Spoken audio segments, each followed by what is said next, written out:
Madam President. Senator from Ohio. Yeah, it's my honor. This is something I get to do once a year now. It's my honor to join Senator Rounds of South Dakota, Senator Hirono from Hawaii, and then Senator Collins, later Senator Baldwin, Senator Romney, and Senator Warnock, to join my colleagues of both parties on the floor to read one of the greatest pieces of writing of the 20th century, Dr. King's letter from the Birmingham Jail. I thank those senators for joining us. Our former colleague, Senator Doug Jones, began this tradition. He did it in 2019 and 2020. As he left the Senate in late 2020, he asked me to continue the tradition that he began. He would have been here on the floor with us to watch and to listen, but he was called to the White House on his work with Judge Jackson. This is a bipartisan reading. I very purposely chose three Republican friends. Senator Rounds will go first, and three Democratic friends, followed by Senator Hirono. Let me just lay out where we are and what we're doing. It was April 1963. Dr. King was held in the Birmingham Jail for the supposed crime of leading a series of peaceful protests and boycotts in the city of Birmingham, Alabama. The goal was to put pressure in the business community to end discrimination in their hiring for local jobs. Some white ministers from Alabama had taken issue with his boycotts. They said, "Slow down, Dr. King, don't move too fast. We're for voting rights too, we're for ending discrimination, but don't demand too much all at once." Dr. King rejected that premise. That's what this letter's about. It's about demanding justice now for people in Alabama whose skin was black and who simply could not vote because of the color of their skin. We can't wait around and hope the problems in families' lives will solve themselves. It's up to us as citizens, as leaders, as members of our churches and our communities. Dr. King made this point more eloquently and persuasively, certainly than I can. We will begin the letter of the reading of the letter with Senator Rounds from South Dakota. Senator from South Dakota. Thank you, Madam President. Ladies and gentlemen of the Senate, first of all, to my friend and colleague, Senator Brown, I thank you for the opportunity to participate today, and I hope to do my best to add a feeling of strength to the message that Dr. Martin Luther King shared in his letter. This is a reading from a letter from a Birmingham jail. Dr. Martin L. King, Jr., April 16, 1963. My dear fellow clergymen, while confined here in the Birmingham City Jail, I came across your recent statement calling my present activities unwise and untimely. Seldom do I pause to answer criticism of my work and ideas. If I sought to answer all the criticisms that crossed my desk, my secretaries would have little time for anything other than such correspondence in the course of the day, and I would have no time for constructive work. But since I feel that you are men of genuine goodwill and your criticisms are sincerely set forth, I want to try to answer your statement in what I hope will be patient and reasonable terms. I think I should indicate why I am here in Birmingham, since you've been influenced by the view which argues against outsiders coming in. I have the honor of serving as president of the Southern Christian Leadership Conference, an organization operating in every southern state with headquarters in Atlanta, Georgia. We have some 85 affiliated organizations across the South, and one of them is the Alabama Christian Movement of Human Rights. Frequently, we share staff, educational, and financial resources with our affiliates. Several months ago, the affiliate here in Birmingham asked us to be on call to engage in a nonviolent direct action program if such were deemed necessary. We readily consented, and when the hour came, we lived up to our promise. So I, along with several members of my staff, am here because I was invited here. I am here because I have organizational ties here. But more basically, I am in Birmingham because injustice is here. Just as the prophets of the 8th century BC left their villages and carried their "Thus saith the Lord" far beyond the boundaries of their hometowns, and just as the Apostle Paul left his village of Tarsus and carried the gospel of Jesus Christ to the far corners of the Greco-Roman world, so am I compelled to carry the gospel of freedom beyond my own hometown. Like Paul, I must constantly respond to the Macedonian call for aid. Moreover, I am cognizant of the interrelatedness of all communities and states. I cannot sit idly by in Atlanta and not be concerned about what happens in Birmingham. Injustice anywhere is a threat to justice everywhere. We are caught in an inescapable network of mutuality, tied in a single garment of destiny. Whatever affects one directly affects all indirectly. Never again can we afford to live with the narrow provincial outside agitator idea. Anyone who lives inside the United States can never be considered an outsider anywhere within its borders. Yet you deplore the demonstrations taking place in Birmingham. But your statement, I am sorry to say, fails to express a similar concern for the conditions that brought about the demonstrations. I am sure that none of you would want to rest content with the superficial kind of social analysis that deals merely with effects and does not grapple with underlying causes. It is unfortunate that demonstrations are taking place in Birmingham, but it is even more unfortunate that the city's white power structure left the Negro community with no alternative. In any nonviolent campaign, there are 4 basic steps: collection of the facts to determine whether injustices exist, negotiation, self-purification, and direct action. We have gone through all of these steps in Birmingham. There can be no gainsaying the fact that racial injustice engulfs this community. Birmingham is probably the most thoroughly segregated city in the United States. Its ugly record of brutality is widely known. Negroes have experienced grossly unjust treatment in the courts. There have been more unsolved bombings of Negro homes and churches in Birmingham than in any other city in the nation. These are the hard, brutal facts of the case.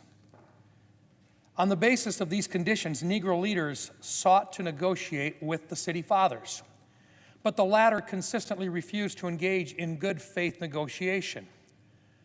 Then, last September, came the opportunity to talk with leaders of Birmingham's economic community. In the course of the negotiations, certain promises were made by the merchants. For example, to remove the store's humiliating racial signs. On the basis of these promises, the Reverend Fred Shuttlesworth and the leaders of the Alabama Christian Movement for Human Rights agreed to a moratorium on all demonstrations. As the weeks and months went by, we realized that we were the victims of a broken promise. A few signs, briefly removed, returned. The others remained.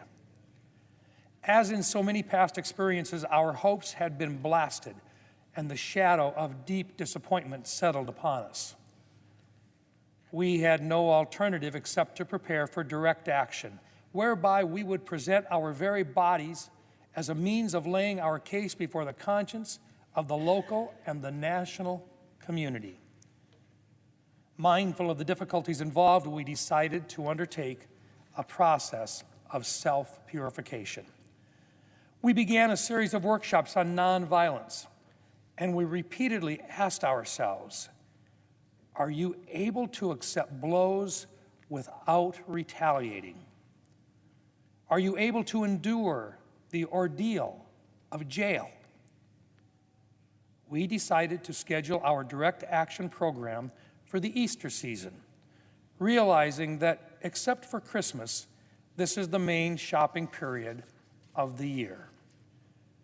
Knowing that a strong economic withdrawal program would be the byproduct of direct action, we felt that this would be the best time to bring pressure to bear on the merchants for the needed change. Then it occurred to us that Birmingham's mayoral election was coming up in March, and we speedily decided to postpone action until after the election day. When we discovered that the Commissioner of Public Safety, Eugene Bull Connor, had piled up enough votes to be in the runoff, we decided again to postpone action until the day after the runoff so that the demonstrations could not be used to cloud the issues. Like many others, we waited to see Mr. Connor defeated. And to this end, we endured postponement after postponement. Having aided in this community need, we felt that our direct action program could be delayed no longer. I yield the floor. Ask, why direct action? Why sit-ins, marches, and so forth? Isn't negotiation a better path? You are quite right in calling for negotiation. Indeed, this is the very purpose of direct action. Nonviolent direct action seeks to create such a crisis and foster such a tension that a community which has constantly refused to negotiate is forced to confront the issue.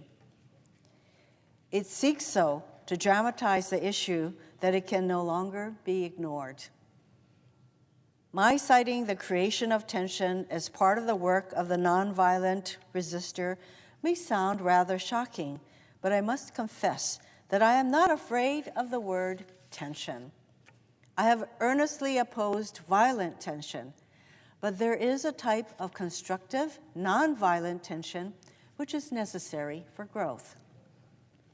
Just as Socrates felt it was necessary to create a tension in the mind so that individuals could rise from the bondage of myths and half-truths to the unfettered realm of creative analysis and objective appraisal, so must we see the need for nonviolent gadflies to create the kind of tension in society that will help men rise from the dark depths of prejudice and racism to the majestic heights of understanding and brotherhood.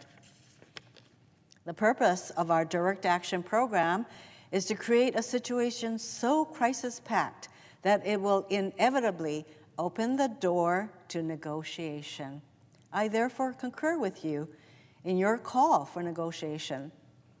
Too long has our beloved Southland been bogged down in a tragic effort to live in monologue rather than dialogue. One of the basic points in your statement is that the action that I and my associates have taken in Birmingham is untimely. Some have asked, why didn't you give the new city administration time to act?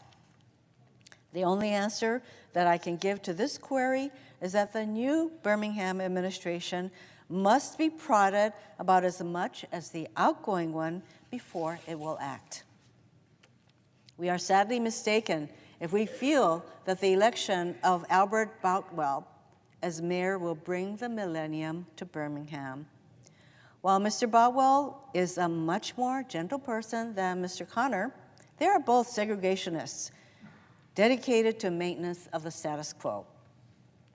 I have hope that Mr. Boutwell will be reasonable enough to see the futility of massive resistance to desegregation, but he will not see this without pressure from devotees of civil rights. My friends, I must say to you that we have not made a single gain in civil rights without determined legal and nonviolent pressure. Lamentably, It is an historical fact that privileged groups seldom give up their privileges voluntarily. Individuals may see the moral light and voluntarily give up their unjust posture. But as Reinhold Neuher has reminded us, groups tend to be more immoral than individuals. We know through painful experience that freedom is never voluntarily given by the oppressor. It must be demanded by the oppressed. Frankly, I have yet to engage in a direct action campaign that was well-timed in the view of those who have not suffered unduly from the disease of segregation. For years now, I've heard the word wait. It rings in the ear of every Negro with piercing familiarity.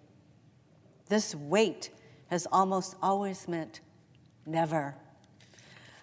We must come to see, with one of our distinguished jurists, that justice too long delayed is justice denied. We have waited for more than 340 years for our constitutional and God-given rights. The nations of Asia and Africa are moving with jet-like speed toward gaining political independence.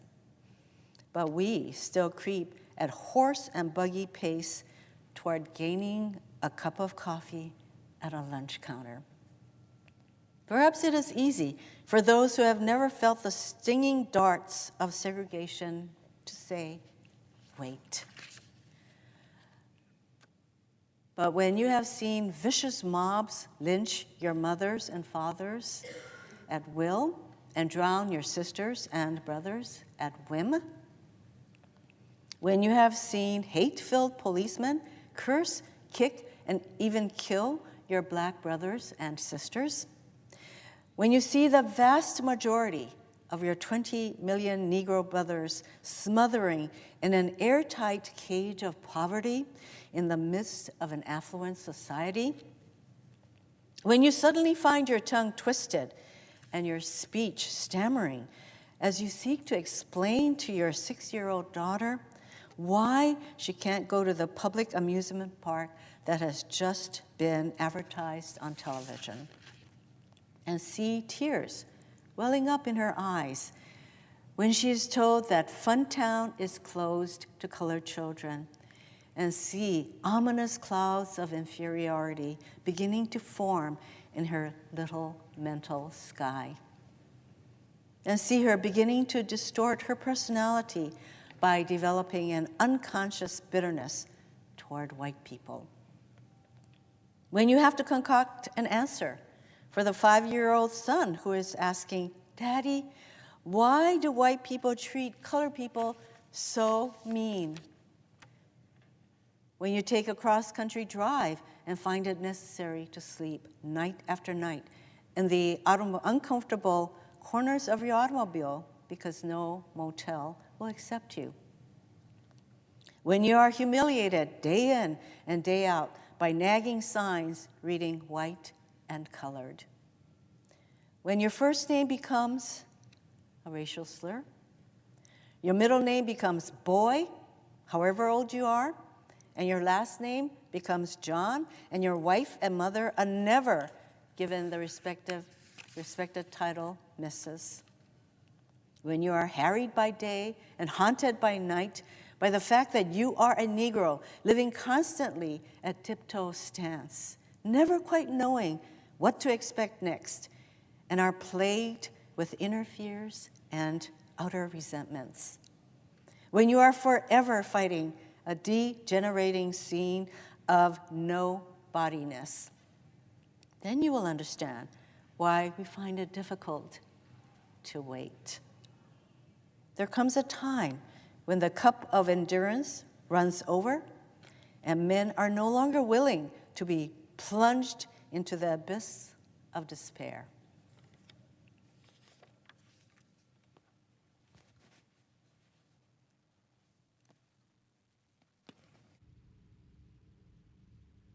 Hope, sirs, that you can understand our legitimate and unavoidable impatience.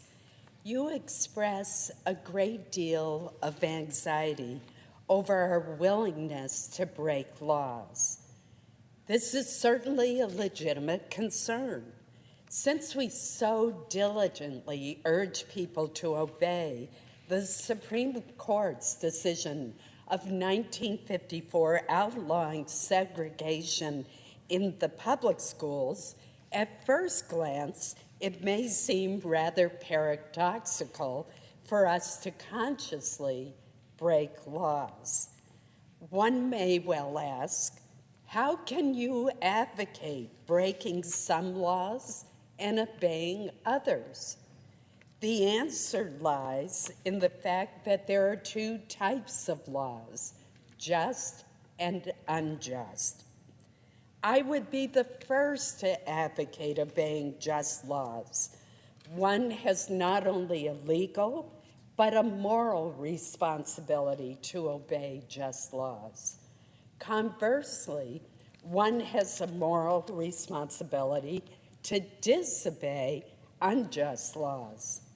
I would agree with St. Augustine that an unjust law is no law at all.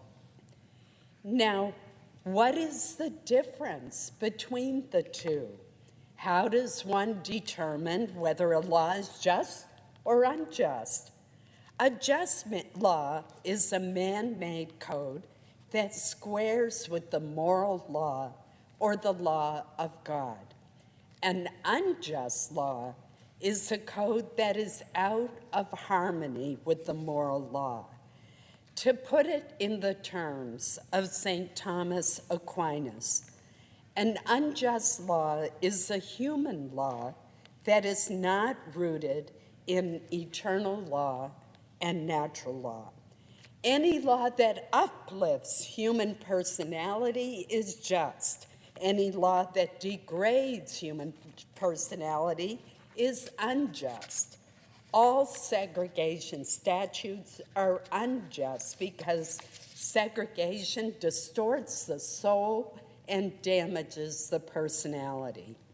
It gives the segregator a false sense of superiority and the segregated a false sense of inferiority. Segregation, to use the terminology of the Jewish philosopher Martin Buber, substitutes an I-it relationship for an I-thou relationship and ends up relegating persons to the status of things. Hence, segregation is not only politically, economically, and sociologically unsound, it is morally wrong and sinful. Paul Tillich has said that sin is separation. Is not segregation an existential expression of man's tragic segregation, separation, his awful estrangement, his terrible sinfulness? Thus it is that I can urge men to obey the 1954 decision of the Supreme Court, for it is morally right. And I can urge them to disobey segregation ordinances, for they are morally wrong. Let us consider a more concrete example of just and unjust laws. An unjust law is a code that a numerical or power majority group compels a minority group to obey, but does not make binding on itself. This is difference made legal. By the same token, a just law is a code that a majority compels a minority to follow and that it is willing to follow itself. This is sameness made legal. Let me give another example. A law is unjust if it is inflicted on a minority that, as a result of being denied the right to vote, had no part in enacting or devising the law. Who could say that the legislature of Alabama, which set up that state's segregation laws, was democratically elected. Throughout Alabama, all sorts of devious methods are used to prevent Negroes from becoming registered voters. And there are some counties in which, even though Negroes constitute a majority of the population, not a single Negro is registered. Can any law enacted under such circumstances be considered democratically structured? Sometimes a law is just on its face and unjust in its application. For example, I have been arrested on a charge of parading without a permit.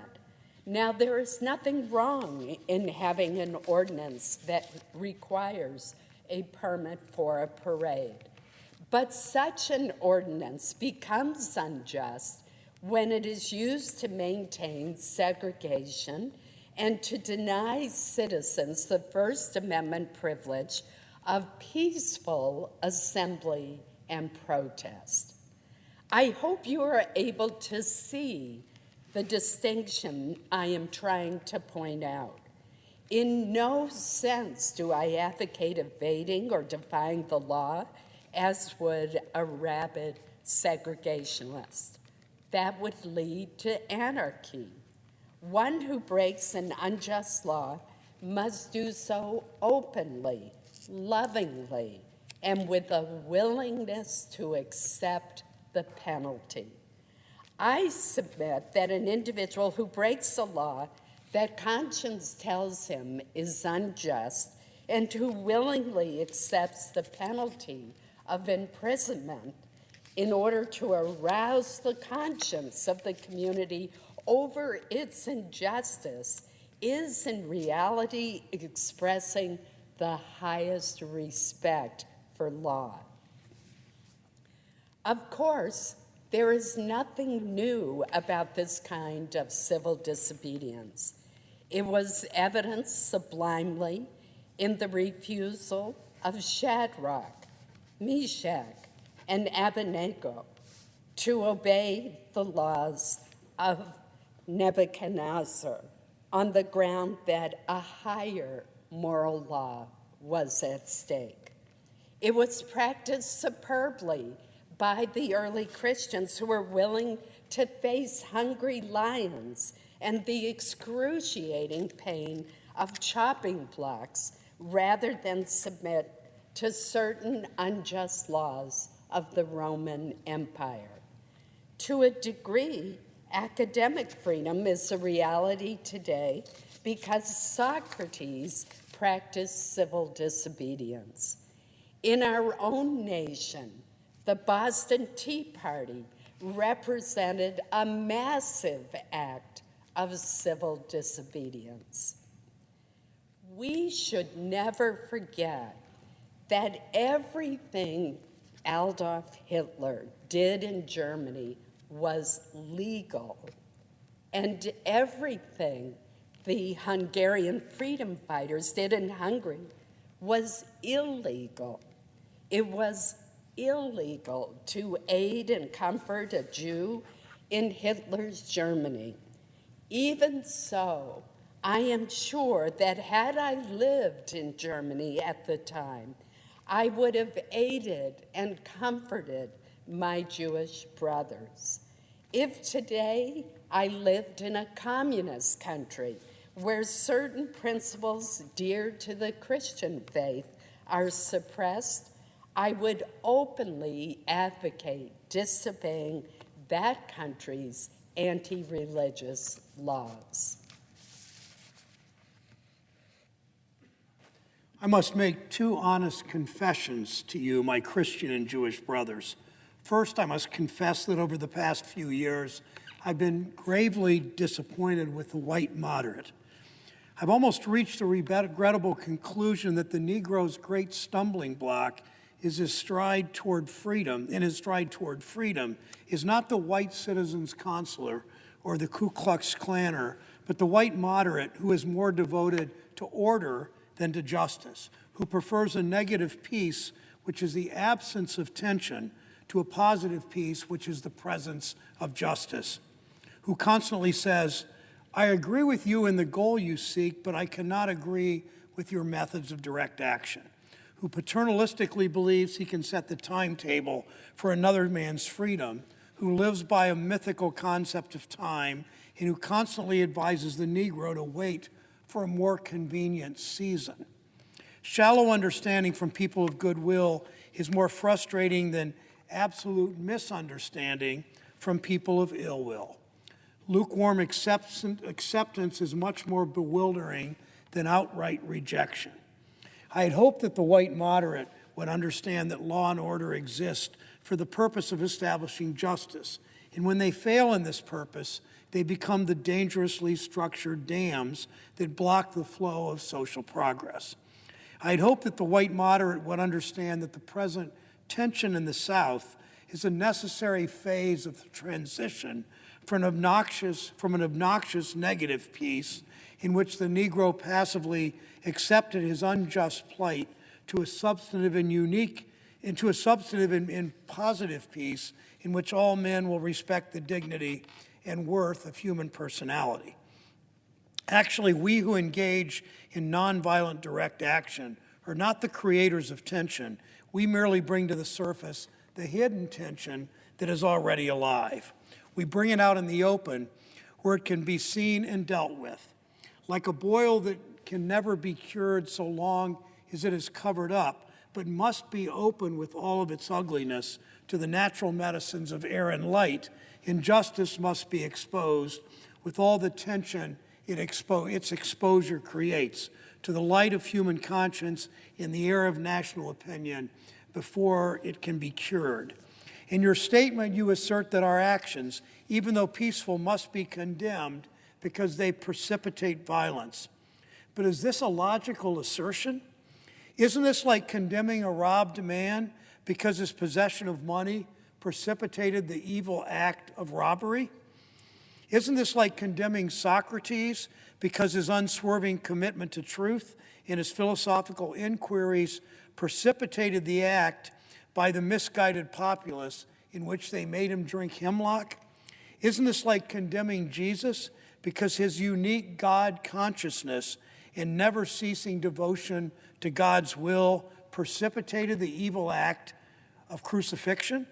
We must come to see that, as the federal courts have consistently affirmed, it's wrong to urge an individual to cease his efforts to gain his basic constitutional rights because the quest may precipitate violence.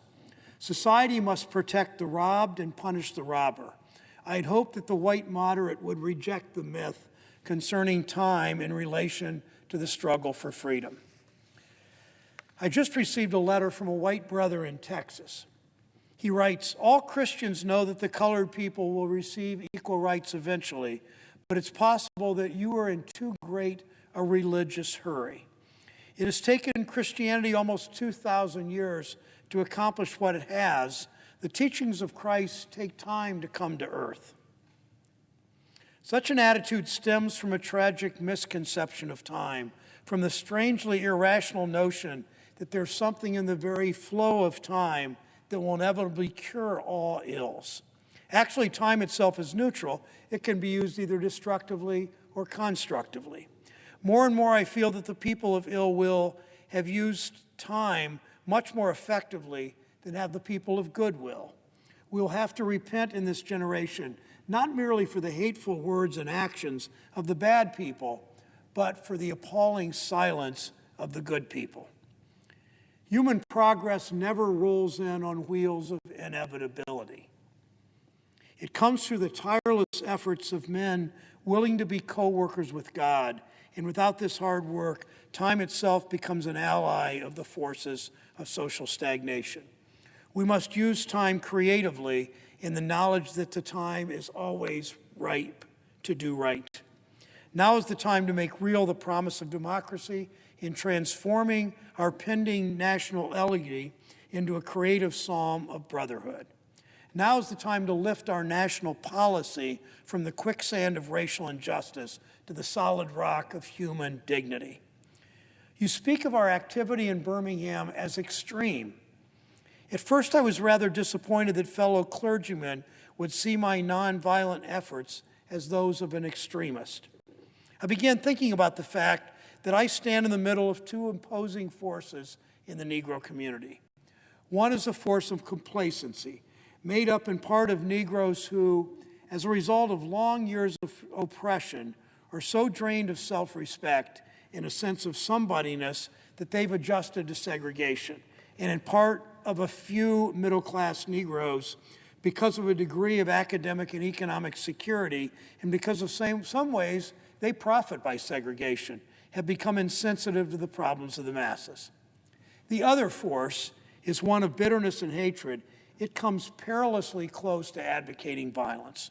It is expressed in the various black nationalist groups that are springing up across the nation, the largest and best known being Elijah Muhammad's Muslim movement. Nourished by the Negro's frustration over the continued existence of racial discrimination, this movement is made up of people who have lost faith in America, who have absolutely repudiated Christianity, and who have concluded that the white man is an incorrigible devil. I've tried to stand between these two forces, saying that we need emulate neither the do-nothingism of the complacent nor the hatred and despair of the black nationalist. For there is the more excellent way of love in nonviolent protest. I'm grateful to God that through the influence of the Negro Church, the way of nonviolence became an integral part of our struggle. If this philosophy had not merged, by now many streets of the South would, I am convinced, be flowing with blood. I'm further convinced that if our white brothers dismiss as rabble-rousers and outside agitators those of us who employ nonviolent direct action, and if they refuse to support our nonviolent efforts, millions of Negroes will, out of frustration and despair, seek solace and security in black nationalist ideologies, a development that would inevitably lead to a frightening racial nightmare. Oppressed people cannot remain oppressed forever. The yearning for freedom eventually manifests itself, and that is what has happened to the American Negro. Something within has reminded him of his birthright of freedom, and something without has reminded him that it can be gained. Consciously or unconsciously, he has been caught up by the zeitgeist, and with his black brothers of Africa and his brown and yellow brothers of Asia, South America, and the Caribbean, the United States Negro is moving with a sense of great urgency toward the promised land of racial justice. If one recognizes this vital urge that has engulfed the Negro community, one should readily understand why public demonstrations are taking place. The Negro has many pent-up resentments and latent frustrations, and he must release them. So let him march. Let him make prayer pilgrimages to City Hall. Let him go on freedom rides and try to understand why he must do so. If his repressed emotions are not released in nonviolent ways, they will seek expression through violence. This is not a threat, but a fact of history. So I have not said to my people, get rid of your discontent. Rather, I have tried to say that this normal and healthy discontent can be channeled into the creative outlet of nonviolent direct action.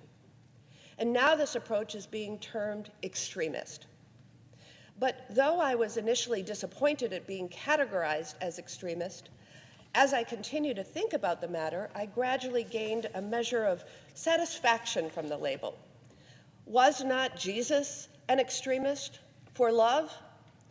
Love your enemies, bless them that curse you, do good to them that hate you, and pray for them which despitefully use you and persecute you. Was not Amos an extremist for justice? Let justice roll down like the waters and righteousness like the ever-flowing stream. Was not Paul an extremist for the Christian gospel? I bear my body the marks of the Lord Jesus. Was not Martin Luther an extremist? Here I stand, I cannot do otherwise, so help me God. And John Bunyan, I will stay in jail to the end of my days before I make a butchery of my conscience. And Abraham Lincoln, this nation cannot survive half slave and half free. And Thomas Jefferson, we hold these truths to be self-evident that all men are created equal. So the question is not whether we will be extremists, but what kind of extremists we will be. Will we be extremists for hate or for love? Will we be extremists for the preservation of injustice or the extension of justice? Is that dramatic scene on Calvary's Hill, 3 men were crucified? We must never forget that all 3 were crucified for the same crime, the crime of extremism. 2 were extremists for immorality and thus fell below their environment. The other, Jesus Christ, was an extremist for love, truth, and goodness, and thereby rose above his environment. Perhaps the South, the nation, and the world are in dire need of creative extremists. I had hoped that the white moderate would see this need. Perhaps I was too optimistic. Perhaps I expected too much. I suppose I should have realized that few members of the oppressor race can understand the deep groans and passionate yearnings of the oppressed race. And still, fewer have the vision to see that injustice must be rooted out by strong, persistent, and determined action. I am thankful, however, that some of our white brothers in the South have grasped the meaning of this social revolution and committed themselves to it.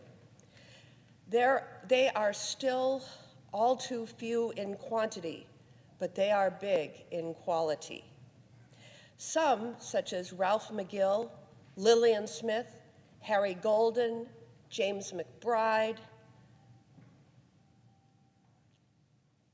Ann Braden, and Sarah Patton Boyle, have written about our struggle in eloquent and prophetic terms.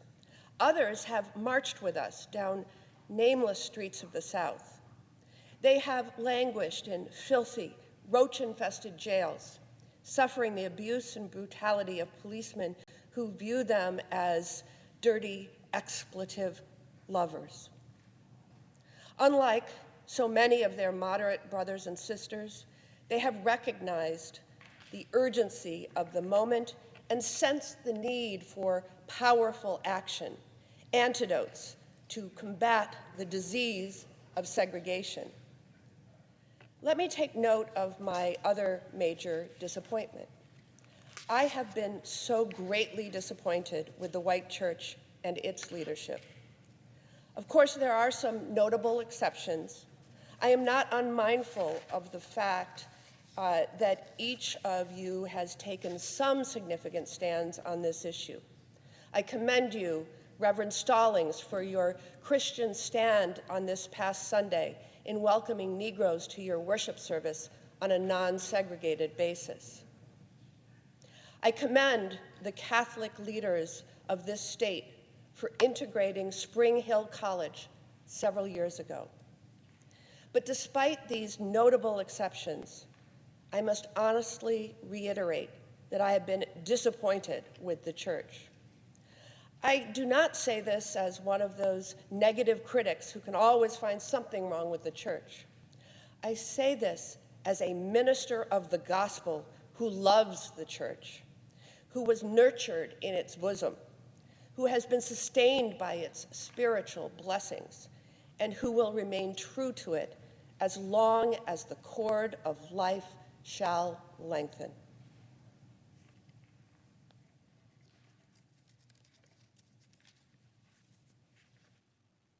When I was suddenly catapulted into the leadership of the bus protests in Montgomery, Alabama a few years ago, I felt we would be supported by the white church. I felt that the white ministers, priests, and rabbis of the South would be among our strongest allies. Instead, some have been outright opponents, refusing to understand the freedom movement and misrepresenting its leaders. All too many others have been more cautious than courageous and have remained silent behind the anesthetizing security of stained glass windows. In spite of my shattered dreams, I came to Birmingham with the hope that the white religious leadership of this community would see the justice of our cause and, with deep moral concern, would serve as the channel through which our just grievances could reach the power structure. I had hoped that each of you would understand, but again, I have been disappointed. I've heard numerous Southern religious leaders admonish their worshipers to comply with the desegregation decision because it's the law. But I have longed to hear white ministers declare, quote, "Follow this decree because integration is morally right and because the Negro is your brother," end of quote. In the balance of blatant injustices inflicted upon the Negro, I have watched white churchmen stand on the sideline and mouth pious irrelevancies and sanctimonious trivialities. In the midst of a mighty struggle to rid our nation of racial and economic injustice, I have heard many ministers say, quote, "Those are social concerns with which the gospel has no real concern," end of quote. And I've watched many churches commit themselves to a completely otherworldly religion, which makes a strange, unbiblical distinction between body and soul, between the sacred and the secular. I've traveled the length and breadth of Alabama, Mississippi, and all the other southern states. On sweltering summer days and crisp autumn mornings, I've looked at the South's beautiful churches with their lofty spires pointing heavenward. I beheld the impressive outlines of her massive religious education buildings. Over and over, I found myself asking, what kind of people worship here? Who is their God? Where were their voices when the lips of Governor Barnett dripped with words of interposition and nullification? Where were they when Governor Wallace gave a clarion call for defiance and hatred? Where were their voices of support when bruised and weary Negro men and women decided to rise from the dark dungeons of complacency to the bright hills of creative protest? Yes, these questions are still in my mind. In deep disappointment, I have wept over the laxity of the church, but be assured that my tears have been tears of love. There can be no deep disappointment where there is not deep love. Yes, I love the church. How could I do otherwise? I am in the rather unique position of being the son, the grandson, and the great-grandson of preachers. Yes, I see the church as the body of Christ, but oh, how we have blemished and scarred that body through social neglect and through fear of being nonconformists.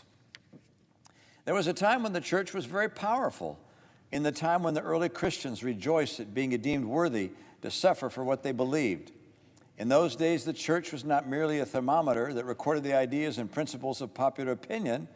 It was a thermostat that transformed the mores of society. Whenever the early Christians entered a town, the people in power became disturbed and immediately sought to convict the Christians for being disturbers of the peace and outside agitators.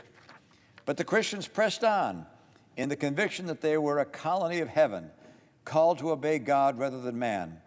Small in number, they were big in commitment. They were too God-intoxicated to be astronomically intimidated. By their effort and example, they brought an end to such ancient evils as infanticide, gladiatorial contests. Things are different now. So often the contemporary church is a weak, ineffectual voice with an uncertain sound. So often it is an arch defender of the status quo. Far from being disturbed by the presence of the church, the power structure of the average community is consoled by the church's silent and often even vocal sanction of things as they are.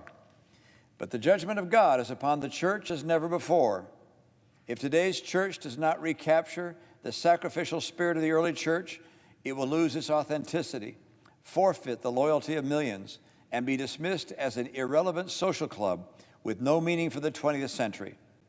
Every day I meet with young people whose disappointment with the church has turned into outright disgust. Perhaps I have once again been too optimistic.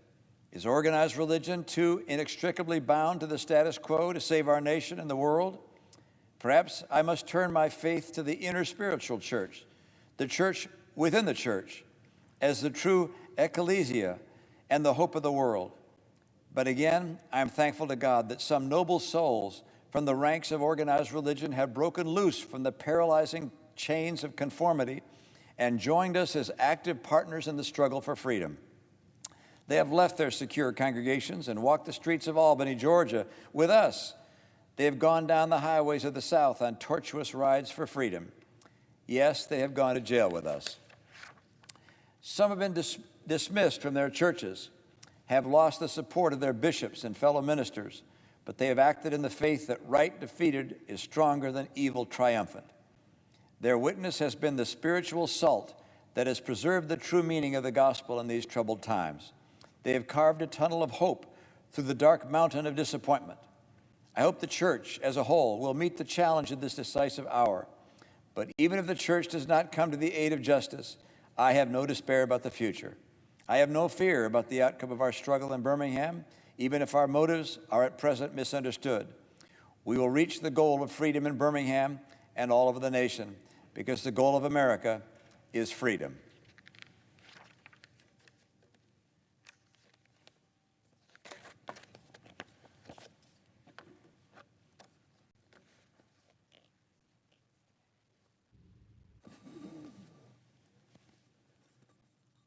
Abused and scorned though we may be, our destiny is tied up with America's destiny.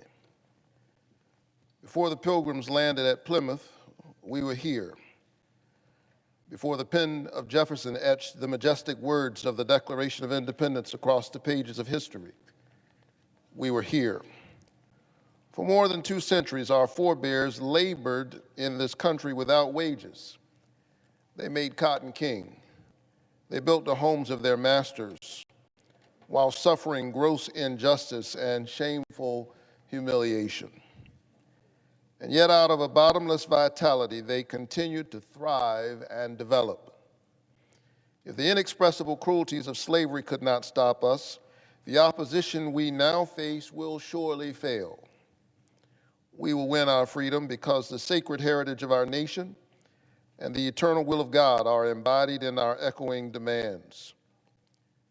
Before closing, I feel impelled to mention one other point in your statement that has troubled me profoundly.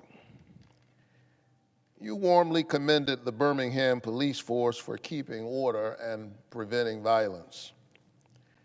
I doubt you would have so warmly commended the police force if you had seen its dogs sinking their teeth into unarmed, nonviolent Negroes. I doubt you would so quickly commend the policemen if you were to observe their ugly and inhumane treatment of Negroes here in the city jail, if you were to watch them push and curse old Negro women and young Negro girls, if you were to see them slap and kick old Negro men and young boys, if you were to observe them, as they did on 2 occasions, refuse to give us food because we wanted to sing our grace together, I cannot join you in your praise of the Birmingham Police Department. It is true that the police have exercised a degree of discipline in handling the demonstrators. In this sense, they have conducted themselves rather nonviolently in public. But for what purpose? To preserve the evil system of segregation. Over the past years, I have consistently preached that nonviolence demands that the means we use must be as pure as the ends we seek. I have tried to make clear that it is wrong to use immoral means to attain moral ends. But now I must affirm that it is just as wrong, or perhaps even more so, to use moral means to preserve immoral ends.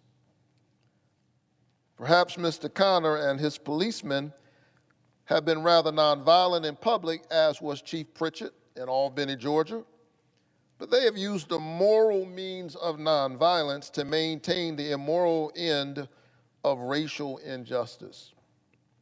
As T.S. Eliot has said, the last temptation is the greatest treason, to do the right thing for the wrong reason. I wish you had commended the Negro sit-inners and demonstrators of Birmingham for their sublime courage. their willingness to suffer, and their amazing discipline in the midst of great provocation, one day the South will recognize its real heroes.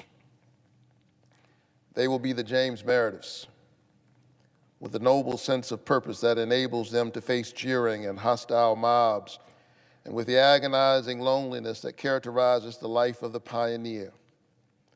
They will be old, oppressed, battered Negro women, symbolized in a 72-year-old woman in Montgomery, Alabama, who rose up with a sense of dignity and with her people decided not to ride segregated buses, and who responded with ungrammatical profundity to one who inquired about her weariness, "My feet is tired, but my soul is at rest." They will be the young high school and college students, the young ministers of the gospel and a host of their elders, courageously and nonviolently sitting in at lunch counters and willingly going to jail for conscience sake. One day, the South will know that when these disinherited children of God sat down at lunch counters, they were in reality standing up for what is best in the American dream and for the most sacred values in our Judeo-Christian heritage, thereby bringing our nation back to those great wells of democracy which were dug deep by the founding fathers in their formulation of the Constitution and the Declaration of Independence. Never before have I written so long a letter.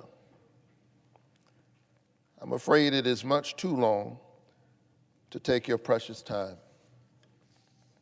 I can assure you that it would have been much shorter if I had been writing from a comfortable desk. But what else can one do when he is alone in a narrow jail cell other than write long letters, think long thoughts, and pray long prayers?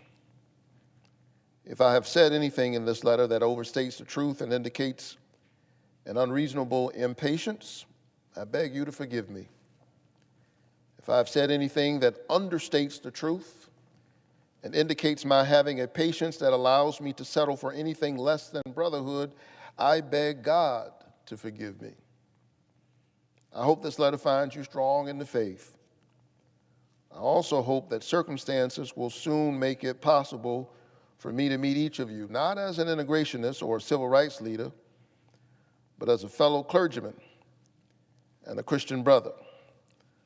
Let us all hope that the dark clouds of racial prejudice will soon pass away, and the deep fog of misunderstanding will be lifted from our fear-drenched communities, and in some not too distant tomorrow, the radiant stars of love and brotherhood will shine over our great nation with all their scintillating beauty. Yours for the cause of peace and brotherhood, Martin Luther King, Jr. Madam President, I yield the floor.